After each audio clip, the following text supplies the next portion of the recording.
Hey everyone, it's Stella Grizont from More Happier Weekly, and today we're going to get a little personal and I'm going to talk to you about how I do the whole work-life balance thing because I get asked this all the time. And I don't know if balance is the right word or harmony or whatever the current buzzword is, but I'll give you my framework for how I keep my head screwed on, more or less. And then I will tell you like some quick tips of what I've just picked up on in my personal experience. So first of all, I've talked to you about the importance of getting clear on your vision for how it is that you want to be. Like, what's the quality of your being? Like, what does it feel like when you're your most alive self? So, for that, I offer you the Vision Generator, and you can go to visiongenerator.com to get clear on when you're at your best, what are those conditions at play? Because you have to know that in order to work backwards, in order to create that for yourself. So, once I'm clear on that and I help my clients get clear on that, we then further work on distilling their values. Now, your values in and of themselves are actually boundaries. And they're boundaries because they guide your decision making, they guide the thoughts you choose to indulge, they guide how you act every day. And hopefully, they're guiding you towards actively moving towards that vision. So, generally, what I do to keep my head screwed on, I don't know, is it tight or just whatever, like just to feel like myself. That's the key. To feel like myself and to feel like a pretty good version of myself is every day I'll go through a checklist of my top values and how did I express them today. So I'll look at my list and I'll be like, okay, what did I do for my vitality today? Okay, today I did acupuncture, check. What did I do to have some loving connection with my family? Well, it was really, I had a sweet conversation with Lenore in the car on our way home from pre-K. What did I do to grow my business? Well, I gave this webinar and there were, 1,000 folks on the line, and that was really rewarding. So what I'll do is I'll go through that checklist, and that takes me, I don't know, not even 2 minutes. And then I'll write what I'm grateful for. And so that's like a nice little 3-minute ritual, maybe even less, that just helps me go to bed with a level of peace. And because I know I'm making progress, and sometimes it is tiny progress on what matters most to me. And what's important is not just to keep a running list of everything else you need to do, because I will tell you so often I have the best intentions to exercise and I don't. And I can beat myself up about how I didn't exercise and I'm not taking care of my vitality in that way. But I can also appreciate that I ate a whole foods diet and that I took all my vitamins and that I took a moment to just stay grounded and do some deep breathing.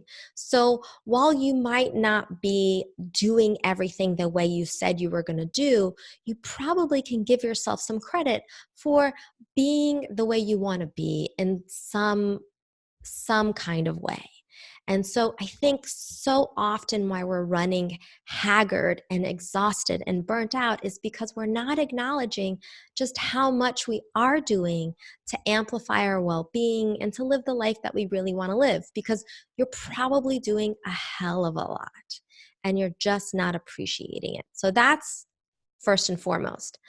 The other thing I want to say that's been really helpful for me is to hire a coach.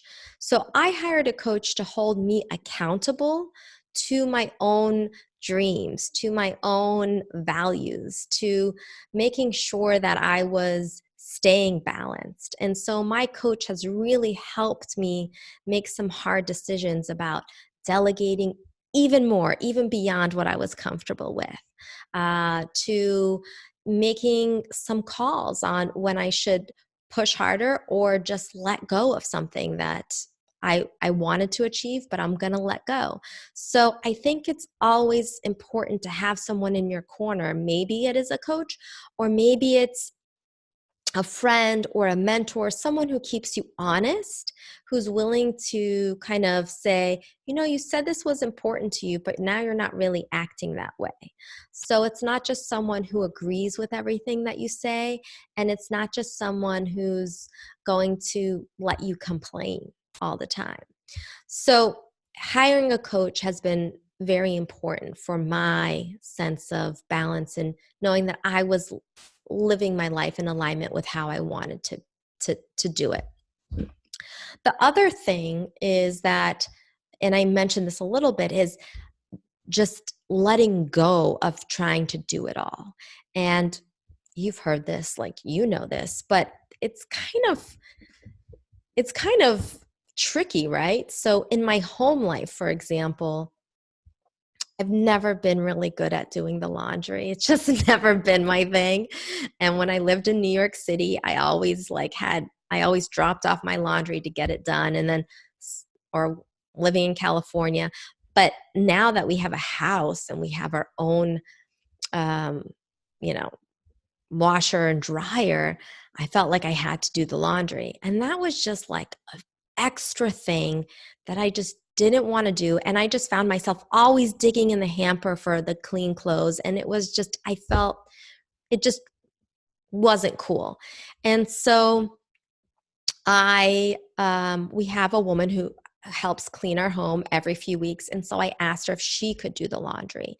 And so I added that to what she helps us with. And then it took me 2 years to then ask her if she could actually also put the laundry away because she'll do the laundry and it will be in nice little stacks.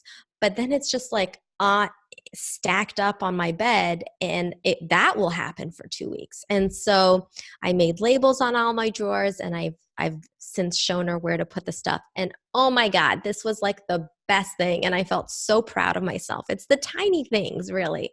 So maybe if you look into your own life and ask yourself, like, what are those tiny things that I'm just putting up with, or that I'm settling for, or that just annoy the crap out of me? And is there a way for me to let that go, or hand that off, or ask someone to help me with that?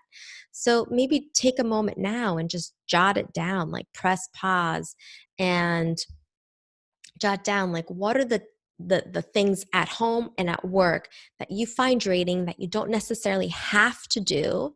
And if you can afford to hire someone else to do it, or if you can ask for help to do it, like, what would that look like? What would that be? And then I would encourage you to just do one, because it took me a lot of, it's so funny. I teach courses on how to master difficult conversations, but it really took me some courage to get over the shame of not putting my laundry away, and to ask my um, cleaning lady if she could do it for me, and to pay her more to do that. So it's things like that. And I find, and this probably is for folks with families, I found ever since I've had my daughter that I've just had to like let go of expectations and how the day or week was going to go. I can't tell you how many mornings I was like, I'm going to go to the 8:30 a.m. yoga class. And then, that morning, Lenore has a sniffle, or she stays home. So I've learned to just kind of be more in the flow and accepting what that day brings, and just really searching for moments and opportunities where I can express my values actively, where I can kind of guide the day to enable me to just take action towards how I want to be, and then be okay with whatever progress that is. So I think that's kind of the big picture of how I keep my balance.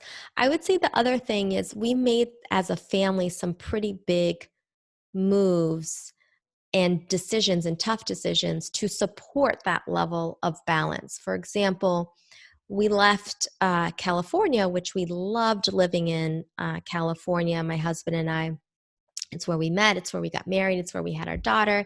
And we moved back to New Jersey to be close to family. because obviously we love them and because we wanted help in raising our families. So they are a big source of support. And so sometimes there's going to be really tough decisions that you're going to have, and you know this, I don't have to tell you, but we actually made that decision consciously to really enable to get more support and obviously to be around the people we love. Those are two, having loving connection with our family and enabling our daughter to be with her grandparents and great grandparents and cousins and aunts and uncles. That was very important for our values. So there might be some tough decisions. And so I would ask yourself, when it comes to your sense of balance and well-being and feeling in the flow, what decisions are you avoiding that maybe feel really hard, that um, that just might that you might just want to look at? Because I know that it was really hard for us to make that move and we didn't know when or how. So I would just encourage you to look. Once you look, it's not as painful as just the avoiding of those big decisions. That's what I got for you tonight. And I'm sure there's tons more. But um, I guess, okay, one more thing. Um, One other thing that keeps me really balanced and grounded is having really sweet mornings with my daughter and cuddling.